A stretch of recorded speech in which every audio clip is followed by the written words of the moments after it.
आज के इस वीडियो में हम लोग सीखेंगे use of is am are plus infinitive verb. Is am are के साथ आज क्या सीखेंगे हम लोग? Infinitive verb. हाँ, ध्यान देंगे। ये हमारे इंग्लिश ग्रामर में हम लोग इस टॉपिक को सीख रहे हैं, इज एम आर को। तो केस 4 में आज हम जानेंगे इस चीज को। आपको मालूम है कि इज एम आर एक प्राइमरी ऑक्सिलरी वर्ब है। इज एम आर क्या है? प्राइमरी ऑक्सिलरी वर्ब है। और जब हम बात करें इन्फिनिटिव वर्ब का, किसका? इन्फिनिटिव वर्ब का, तो इसका मतलब आप समझ लीजिए कि 2 प्लस V1। 2 प्लस V1 बात समझ रहे हैं आप लोग? Is am are primary auxiliary verb है और इन्फिनिटिव वर्ब का मतलब 2 प्लस V1। समझिएगा, ये 2 प्लस V1 जो है हमारे वर्ब फॉर्म का फर्स्ट फॉर्म को ही कहा जाता है, ठीक ना? जो हमारा बेस्ट फॉर्म है उसे ही इन्फिनिटिव वर्ब कहा जाता है। याद रहेगा, 2 प्लस V1 बेस फॉर्म होता है वर्ब का, ठीक है, जिसे हम याद करते हैं। जैसे हम बोले टू प्ले, तो टू प्ले मीन्स खेलना। टू रीड मीन्स पढ़ना। टू गो मीन्स जाना। टू कम मीन्स आना। इस तरीके से टू के साथ जब भी हम V1 का यूज करेंगे तो उसका मतलब होता है उस काम को करना, उस काम को करना। कोई दिक्कत? अब देखिए तो जब हम इज एम आर के साथ इन्फिनिटिव वर्ब का प्रयोग करते हैं, इज एम आर के साथ इन्फिनिटिव वर्ब का प्रयोग करते हैं, तो याद रखें कि उससे किस चीज का बोध होता है? प्रेजेंट प्लान का बोध होता है। किस चीज का बोध होता है? प्रेजेंट प्लान का बोध होता है। समझिएगा, प्रेजेंट प्लान का मतलब होता है वर्तमान की कोई योजना। प्रेजेंट प्लान मीन्स क्या होता है? वर्तमान की कोई योजना। अच्छा, वर्तमान की कोई योजना का मतलब ये हुआ कि हम वर्तमान में क्या करने वाले हैं। वर्तमान में क्या करने वाले हैं? मैं जाने वाला हूँ, वह यहाँ आने वाला है, हम लोग पढ़ने वाले हैं, हम लोग सीखने वाले हैं। इस तरीके के जो हम सेंटेंस बोलते हैं जिसमें लास्ट में वाला है, वाली है, वाले हैं लगा और है, तो हम इस तरह के सेंटेंस के माध्यम से अपने प्रेजेंट प्लान का बोध कराते हैं। ठीक है, याद रखना आपको कि इज एम आर के साथ जब हम इन्फिनिटिव वर्ब का यूज करते हैं, यानी इज एम आर के साथ 2 प्लस V1 का यूज करते हैं, तो किस चीज का बोध होता है? प्रेजेंट प्लान का बोध होता है, ठीक ना, कि मैं किसी काम को करने वाला हूँ। तो जरा ध्यान देंगे कि जब हम कहते हैं कि किसी काम को करने वाले हैं, तो एक तो ये है कि हम उस काम को करेंगे, उस काम को करेंगे, लेकिन साथ साथ एक बात और पता चलती है कि वो शख्स उस काम को करने वाला है, मतलब क्या? उसका वो प्रोफेशनल पर्सन है। क्या वो?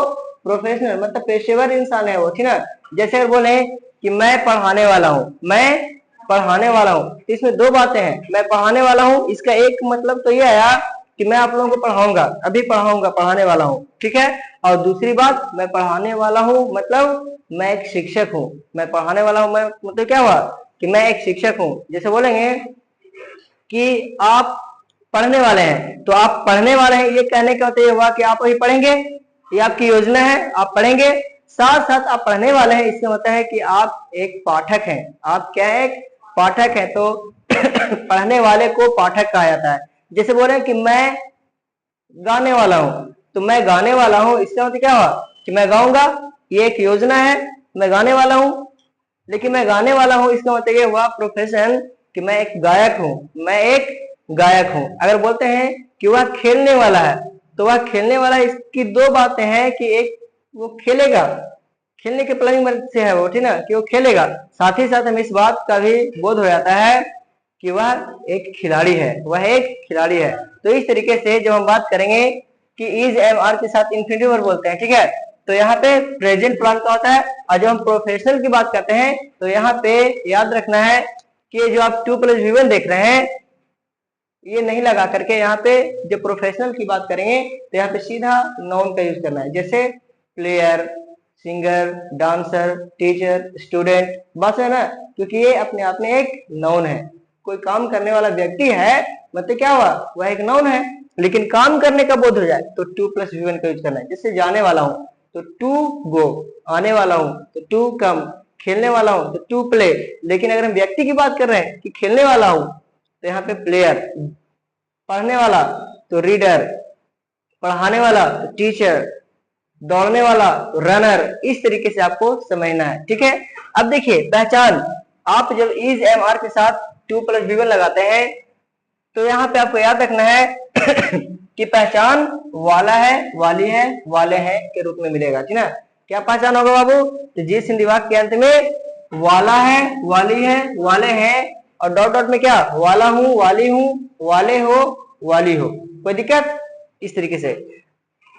या फिर एक बात और है कि कोई कुछ करने को है, कोई कुछ करने को है, जैसे बोले हैं कि मैं जाने वाला हूं, मैं जाने वाला हूं, ये नहीं बोल के मैं ऐसा भी कर सकता हूं कि मैं जाने को हूं। ट्रेन आने वाली है मतलब ट्रेन आने को है।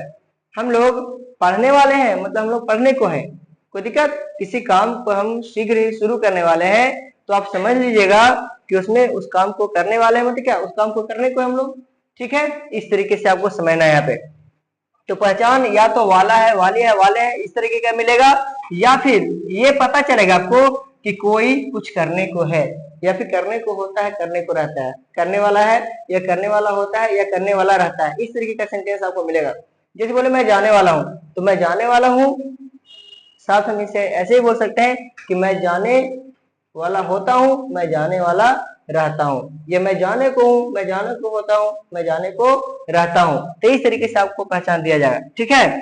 तो इसमें आप क्या करेंगे, इज एम आर के साथ इन्फिनिटिव वर्ब को यूज करेंगे। Infinitive verb means what, 2 + V1। Infinitive verb means क्या हुआ 2 + V1। अब यहाँ पे स्ट्रक्चर की बात करें तो फर्स्ट स्ट्रक्चर क्या है बाबू, affirmative sentence, second negative sentence, third interrogative sentence, fourth interrogative negative sentence, fifth question word interrogative sentence और sixth question word interrogative negative sentence.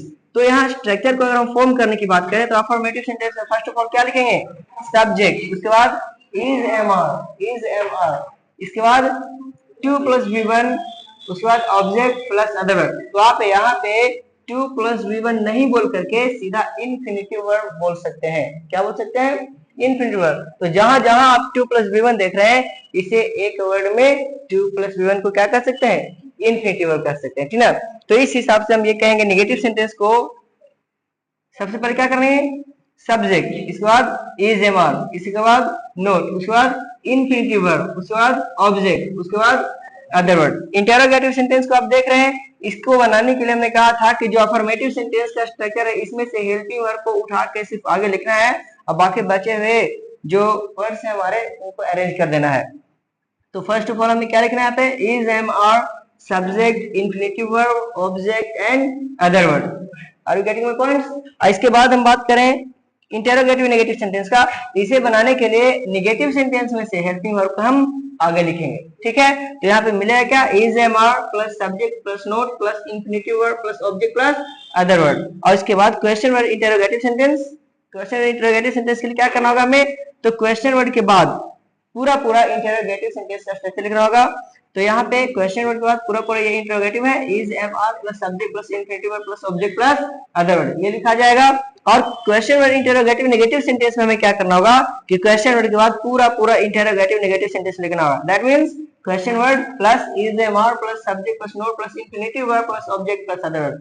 Clear है, ठीक है। यहाँ पे सिर्फ ध्यान ये देना है आप लोगों को कि जब हम काम करने की बात कर रहे होंगे, जब हम काम करने की बात कर रहे होंगे तो वहां पे ये इन्फिनिटिव वर्ब यूज करना है, वर्ब, ठीक है। लेकिन काम करने वाले की बात कर रहे होंगे, काम करने वाले इंसान की बात कर रहे होंगे तो वहां पे ये वर्ब यूज नहीं करके सीधा क्या करेंगे, उस नाउन को यूज करेंगे जिसकी हम बात कर रहे हैं। कोई दिक्कत कि खेलने वाला काम अगर है तो 2 + प्ले, लेकिन अगर हम खेलने वाले व्यक्ति की बात करें तो सीधा प्लेयर लिखना होगा। कोई दिक्कत? अब जब हम नाउन यूज करेंगे तो बिफोर नाउन हम लोगों को आर्टिकल यूज करते चलना है, ए एन द जो भी हो, ठीक है। सिचुएशन के हिसाब से आप यूज करते चलेंगे।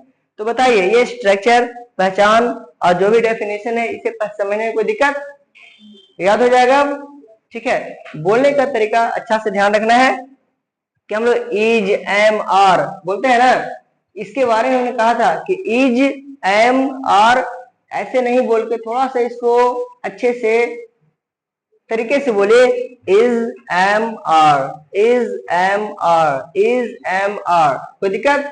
तो जरा समझिएगा, एग्जाम्पल के तौर पे अगर हम बात करें कि मैं खेलने वाला हूं, मैं खेलने वाला हूं, मैं खेलने वाला हूं, I am to play, I am to play. मैं खेलने वाला नहीं हूं, I am not to play, I am not to play. क्या मैं खेलने वाला हूँ? Am I to play? क्या मैं खेलने वाला हूँ? Am I to play? क्या मैं नहीं खेलने वाला हूँ? Am I not to play? Am I not to play? मैं क्यों खेलने वाला हूँ? Why am I to play? मैं क्यों नहीं खेलने वाला हूँ? Why am I not to play? मैं कहाँ खेलने वाला हूँ? Where am I to play? मैं कहाँ नहीं खेलने वाला हूँ? Where am I not to play? मैं कब खेलने वाला हूँ? When am I to play? मैं कब नहीं खेलने वाला हूँ? When am I not to play? कोई दिक्कत? इस तरीके से आप कोई भी सेंटेंस को 6 रूल से बना सकते हैं। Affirmative, negative, interrogative, interrogative negative, question interrogative and question interrogative negative. आपको मालूम होना चाहिए सिर्फ वर्ड्स, ठीक है, कि जो भी हमने लिखवाया था सारे वर्ड्स आपको याद होने चाहिए and you can do that, ठीक है। अब यहाँ पे हम नाउन की बात करें। अगर मैं यहाँ पे नाउन की बात करें कि मैं खेलने वाला हूं, आइए अपने आप में काम की बात नहीं कर रहे हैं, बल्कि नाउन की बात करें कि मैं खेलने वाला हूं, तो I am a player, I am a player, I am a player. मैं खेलने वाला नहीं हूं, मतलब I am not a player, I am not a player. क्या मैं खेलने वाला हूं? Am I a player? Am I a player? क्या मैं खेलने वाला नहीं हूं? Am I not a player? Am I not a player? मैं खेलने वाला कैसे हूं? How am I player? How am I player? मैं खेलने वाला कैसे नहीं हूं? How am I not a player? How am I not a player? तो इस तरीके से हम लोग देखेंगे कि जहां काम करने वाले की बात है, यानी काम करने की बात है, तो वहां पे टू प्लस वी लगाना है, that means infinitive verb use करना है। लेकिन अगर नाउन की बात कर रहे होंगे तो वहां पे हमें डायरेक्ट नाउन ही इस्तेमाल करना होगा। कोई दिक्कत? जैसे बोले कि एग्जांपल और लेते हैं वे लोग गाने वाले हैं, वे लोग गाने वाले हैं। तो यहाँ पे अगर हम काम की बात करें, they are to sing, they are to sing, they are to sing, तो दे आर टू सिंग बोलेंगे सीधा। वे लोग गाने वाले नहीं है, they are not to sing, they are not to sing. क्या वे लोग गाने वाले हैं? Are they to sing, are they to sing? क्या वे लोग गाने वाले नहीं है? Are they not to sing? वे लोग गाने वाले क्यों हैं, या वे लोग गाने वाले कैसे हैं? तो क्या आप बना सकते इस चीज को? अच्छा, वे लोग गाने वाले क्यों है? Why are they to sing? वे लोग गाने वाले कैसे नहीं है? How are they not to sing? कोई दिक्कत? लेकिन इसी चीज को अगर हम गाने वाले व्यक्ति का बोध कराते हैं, तो सबसे पहली बात कि वे लोग गाने वाले हैं, मतलब अब यहाँ पे एक नहीं है, कोई एक से ज्यादा लोग हैं, तो यहाँ पे आर्टिकल नहीं लगा सकते हैं। आर्टिकल वहीं लगेगा जहां एक इंसान की बात हो रही होगी ना। लेकिन हम यहाँ एक से ज्यादा की बात करें, वे लोग गाने वाले हैं, मतलब एक से ज्यादा लोग हैं गाने वाले, they are singers. Plural number में बात करेंगे, दे आर सिंगर्स, वे लोग गाने वाले नहीं है, दे आर नॉट सिंगर्स। क्या वे लोग गाने वाले हैं? Are they singers? क्या वे लोग गाने वाले नहीं है? Are they not singers? Are they not singers? वे लोग गाने वाले कैसे हैं? How are they singers? वे लोग गाने वाले कैसे नहीं है? How are they not singers? कोई दिक्कत? तो यहाँ पे बस यही हम लोग को समझना है कि कब इंफिनिटिव वर्ब लगाना है और कब नाउन लगाना है। तो ये बात याद रखना है कि काम की बात करेंगे कि काम करने वाले मतलब उस काम को करेंगे तो वर्ब, और जब काम करने वाले व्यक्ति की बात करेंगे तो सीधा नाउन। Any problem? अब याद हो जाएगा? ठीक है, तो इस वीडियो में इतना ही। बाकी इसके अलावा जो नेक्स्ट यूज है इज एम आर का, वो हम अगली वीडियो में आप लोगों को देंगे और हम लोग धीरे धीरे प्रैक्टिस करते हैं। Okay okay, very nice.